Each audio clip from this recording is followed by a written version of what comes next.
Ibahagi nga natin ang ilan sa mga naging ganap noon nga pong gabi ng parangal sa Filipino Music Award.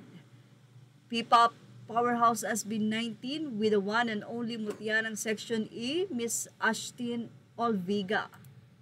Siyempre, nakipag-photo-op din sa kanila ang batikang singer at isa rin sa close sa SB19 walang iba kundi si Eric Santos.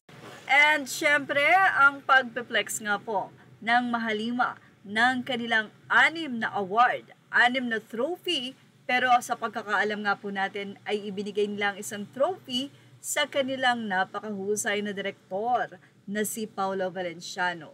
Wow, kaya naman sobrang napakarami po ang humanga sa SB19. Anyway, may mga nagtatanong bakit nga daw po 5. Ito'y dahil nga po ang pang-6 na trophy ay kanila na nga pong ipinaubaya sa kanilang direktor bilang pag-credit na rin kung bakit ganun din kaganda ang concert dahil na rin sa suporta ng bawat isa. Samantala, hindi lang yan dahil ang mga endorsement nila mga ninong at ninang sa nakasuporta. Unahin na po natin ang Acer Philippines. Our Acer in the Filipino Music Awards is none other than the P-pop Kings. Congratulations on your 6th well-deserved awards. Your Acer family is more than proud of your incredible achievements and continued success. We're here cheering you on as you keep. At syempre, ang bench.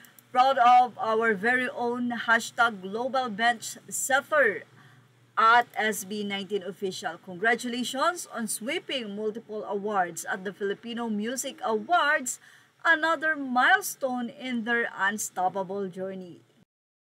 Siyempre, ang TM Tambayan, ibang klase talaga ang SB19 Official teammates namin. Sobrang proud ang buong team sa inyo. Congratulations! At nandyan din ang Ninong Bioderm. Congrats mga inaanak. Ninong Bioderm is beyond proud and happy to witness and be part of the Simula at Wakas World Tour Kick-Off.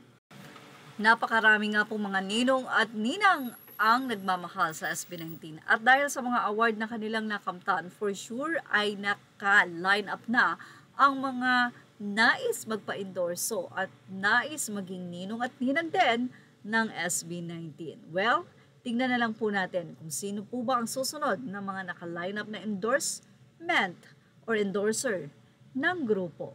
At yan ang ating show, The Stop Update. Images are all credit to the rightful owners. Please like